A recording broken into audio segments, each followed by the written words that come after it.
आजकल ये जो लॉ ऑफ अट्रैक्शन चला हुआ है, जिसको कहते हैं कि जब भी आप किसी भी चीज़ के बारे में सोचते हैं तो आपके जीवन में वो सारी चीज़ें होने लगती हैं।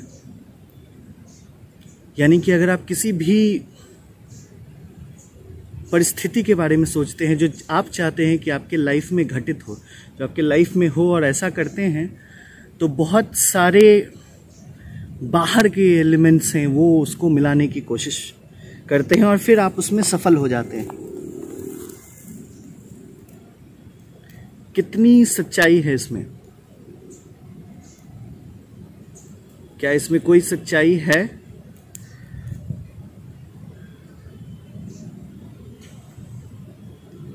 बात है ना कि सच कहूं तो तुम्हें आदत हो गई है शॉर्टकट ढूंढने की। तुम्हें बिल्कुल आदत हो गई है कि किसी भी तरीके से मुझे कोई ऐसा मंत्र मिल जाए या कुछ ऐसी चीजें मिल जाए जिसकी वजह से हमारे सारी समस्याएं खत्म हो जाए, हम अभूतपूर्व जीवन जिए, आनंद की प्राप्ति करें। ये सब सोचते हो तुम, और इन्हीं सब वजहों से तुम बेवकूफों की बातों में आ जाते हो। इन्हीं सब वजहों से तुम सच से इतनी दूर निकल जाते हो, जो वास्तविक जिंदगी है उससे इतनी दूर निकल जाते हो कि तुम्हें समझ में ही नहीं आता कि कौन तुम्हें कब बेवकूफ बना के जा सकता है। जरा इस बात को सोचो, और ये जो कॉमन सेंस जिसको कहते हैं उसको इस्तेमाल करो। सोचो जरा, क्या संभव है कि कोई भी चीज तुम 10 बार बोलोगे और 10 बार रिपीट करोगे, 10 बार उस चीज के बारे में सोचोगे या लाख बार सोचोगे और वो चीज घटित हो जाएगी? कैसे सोचते हो तुम? कैसे संभव है ये? जब भी तो तुम किसी भी चीज के बारे में सोचते हो तो जो थॉट्स हैं, जो विचार हैं, वो तो तुम्हारे दिमाग के अंदर आते हैं।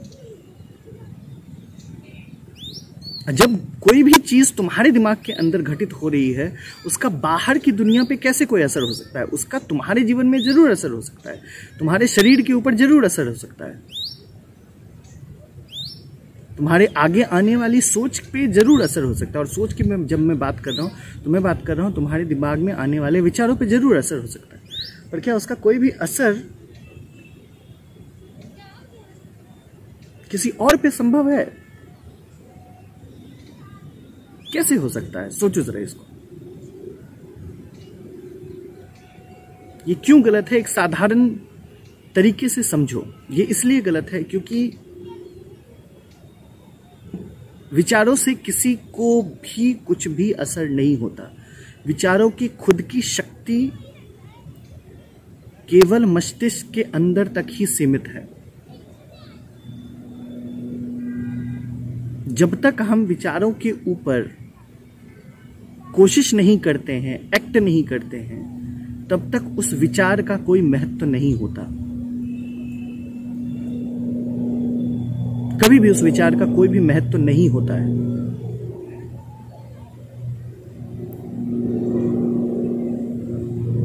तो ये जो कहानियां बेची जा रही है, इनसे बाहर निकलो, सच का सामना करो। अब तुम कहोगे जब इतनी बड़ी कहानी है, ये इतने सारे लोग विश्वास कर रहे हैं, तो उसकी हकीकत जरूर रही होगी ना। कौन सी हकीकत रही होगी वो भी मैं तुम्हें बताता हूं। अब मान लो कि तुम्हें जो है किसी ने कहा कि एक जगह से दूसरी जगह जाना है, और तुम्हें लक्ष्य तुमने निर्धारित कर लिया, पर तुम्हें वास्तविक रास्ते का नहीं पता है। तो जब तुम लक्ष्य को अपने दिमाग में साफ साफ देखने लगते हो, तो इवोल्यूशन की वजह से हम जो मनुष्य हैं इस तरीके से बने हुए हैं कि हम कोई ना कोई रास्ता ढूंढ ही लेते हैं।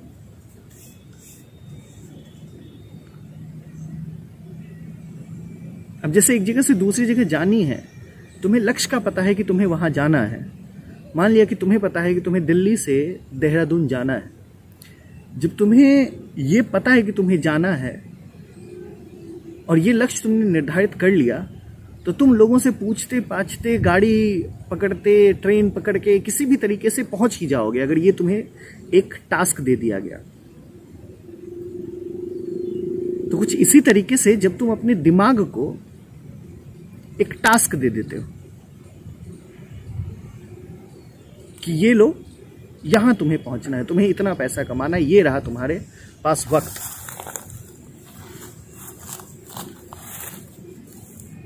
और जब ऐसा करते हो तो तुम्हारा दिमाग क्या करता है, उन सारी चीजों को,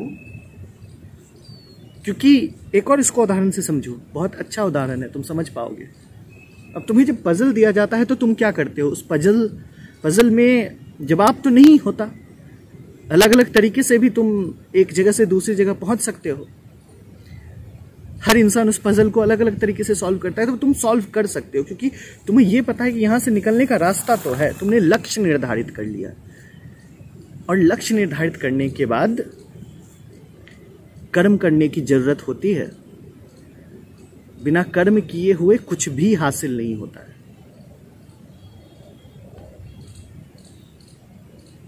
अब इस तरीके से समझो कि दिमाग को तुमने कह दिया कि लक्ष्य निर्धारित कर लिया कि मुझे 10 लाख रुपए इस महीने या अगले 2 महीने में कमाना है।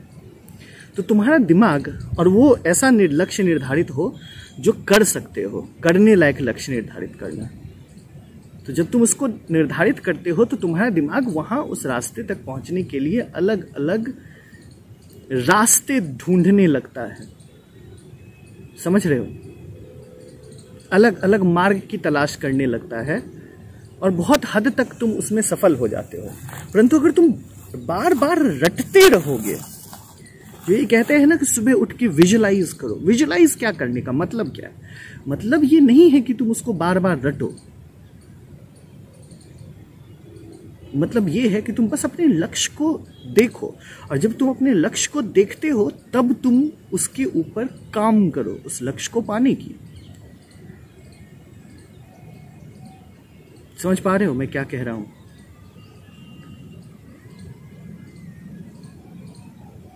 तो सिर्फ विजुअलाइजेशन से कुछ नहीं होगा, सिर्फ लॉ ऑफ अट्रैक्शन के, ये आजकल जो इतने सारे वीडियोस पड़े हैं कि ये कर लो, वो कर लो, ऐसे करने से ये हासिल हो जाएगा, कुछ भी हासिल नहीं होता। कान खोल के इस बात को समझ लो कि उससे कुछ भी हासिल नहीं होता।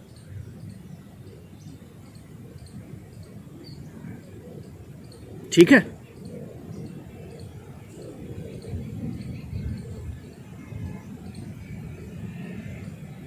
तो बुद्धि का इस्तेमाल करो। लोग कुछ भी तुम्हें बेचने आ जाएंगे और तुम खरीद लोगे, और तुम्हें कह देगा कि किसी के जीवन में उसका असर हो गया होगा किसी 1-2 के जीवन में।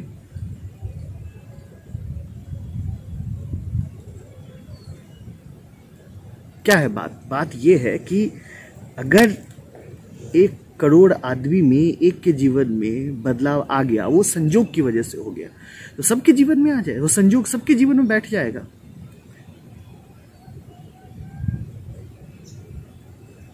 सब बेवकूफियों में मत पड़ो और सच को देखो, सामना करो सच का।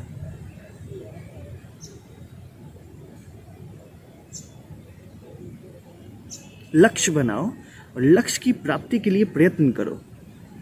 लक्ष्य को साफ साफ देखने की, यानी कि लक्ष्य को समझने की जरूरत है, महसूस करने की जरूरत है, पर सबसे ज्यादा महत्वपूर्ण कर्म ही है।